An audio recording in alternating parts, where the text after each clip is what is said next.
Arthur era um editor sênior na Páginas Sombrias, um homem cujo cinismo era uma ferramenta afiada de trabalho. Para ele, o medo era uma fórmula, não um sentimento. Quando a tarefa de catalogar os escritos póstumos de Julian Blackwood caiu em seu colo, ele a viu como o ápice de sua carreira. Julian Blackwood era o eremita do terror, um fantasma literário que nunca apareceu em público. Sua morte, como sua vida, foi solitária, ocorrida na mansão gótica e isolada, que era seu único mundo. Arthur foi enviado para garimpar os contos inéditos do autor. A viagem foi por uma estrada de terra esquecida, sob um túnel de árvores antigas que bloqueavam a luz do sol. A mansão se revelou, uma estrutura de pedra escura com janelas que pareciam olhos vazios e indiferentes. Um advogado cansado entregou-lhe uma pesada chave de ferro. Não se assuste com os barulhos, casas velhas têm suas vozes. O interior cheirava a poeira, couro velho e um silêncio que pressionava os tímpanos. Pilhas de livros e manuscritos formavam labirintos de papel que se erguiam até o teto. Por 2 dias, Arthur trabalhou de forma metódica, quase arqueológica. No final do 3º dia, empoeirado e cansado, ele encontrou uma estante falsa na biblioteca. Atrás dela havia um baú de carvalho, trancado com uma fechadura complexa. A chave que o advogado lhe dera servia. Dentro do baú havia um único item. Não um manuscrito, mas um diário grosso, encadernado em couro negro sem título.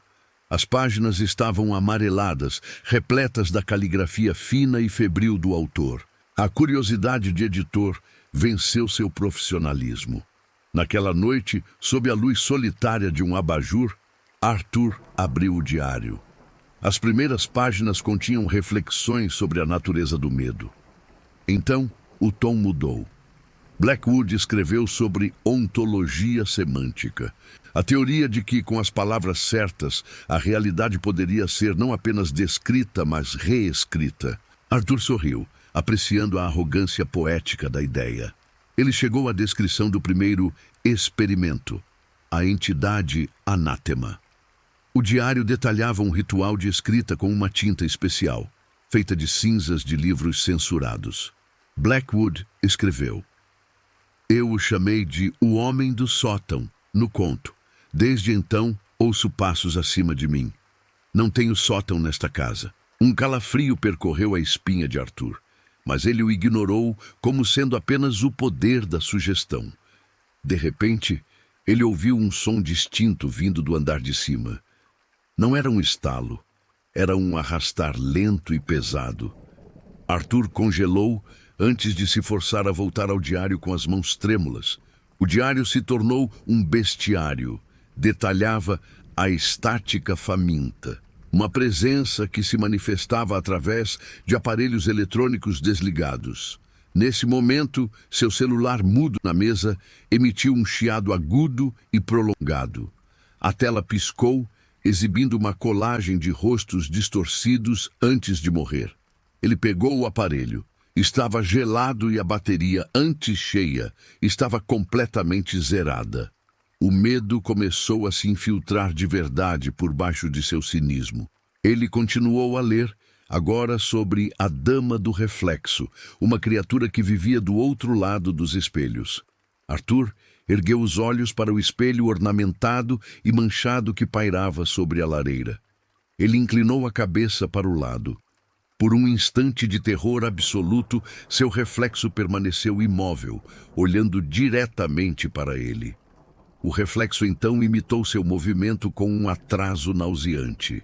Com o coração disparado, ele se levantou de um salto, agarrou um lençol de uma poltrona e cobriu o espelho, o suor frio escorrendo por suas costas. 4.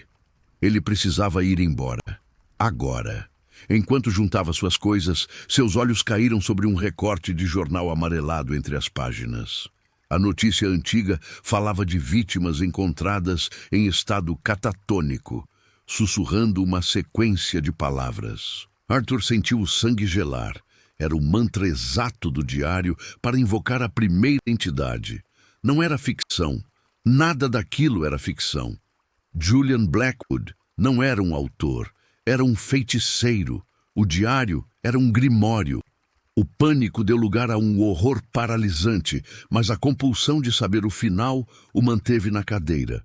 Trêmulo, ele sentou-se novamente e virou para as últimas entradas do diário. A caligrafia era quase ilegível, rasgando o papel com desespero. Blackwood descrevia sua obra final, referindo-se a ela como o observador silencioso. Sua natureza é simbiótica, dizia o texto. Ela é montada por palavras dentro da consciência de quem lê. A compreensão de sua forma é o que lhe dá forma. Arthur sentia o coração martelar, enquanto as sombras no canto da sala pareciam pulsar. Blackwood continuava. A mente que a compreende se torna sua jaula e, ao mesmo tempo, seu corpo. Eu percebi tarde demais. Sinto-a atrás dos meus olhos, olhando através deles. Arthur tremia incontrolavelmente, o suor pingando nas páginas. Ele olhou para a última página. Havia apenas uma frase rabiscada com força. Eu não posso terminar de descrevê-la, dizia, pois no momento em que a última palavra for compreendida, ela despertará e o olho que lê se tornará a sua. A frase terminava ali, incompleta, suspensa. Como o clique final de uma fechadura, Arthur compreendeu tudo. Blackwood não morreu. Ele se matou, parando de escrever de propósito para deixar a criatura adormecida. Mas ele, Arthur, o editor, acabara de ler o manuscrito inteiro. Em sua mente, naquele exato instante, a descrição da criatura estava pela primeira vez completa.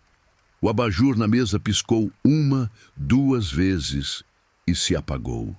A biblioteca mergulhou na escuridão, com apenas um filete de luar doente vindo da janela. Arthur tentou gritar, mas nenhum som saiu. Ele sentiu uma pressão gélida se expandir dentro do seu crânio. Uma consciência alienígena desabrochava, empurrando seus próprios pensamentos para o lado. Ele não estava mais sozinho em seu próprio corpo. Lentamente, com uma graça que não era sua, sua mão se ergueu do apoio da cadeira. Seus dedos, agora instrumentos de outra vontade, pegaram uma caneta tinteiro que estava sobre a mesa. Com uma calma aterradora, a mão que não era mais sua abriu o diário na última página. Posicionou a ponta da caneta no final da frase inacabada de Blackwood e, sob o comando do observador silencioso, começou a escrever a palavra final. Boca.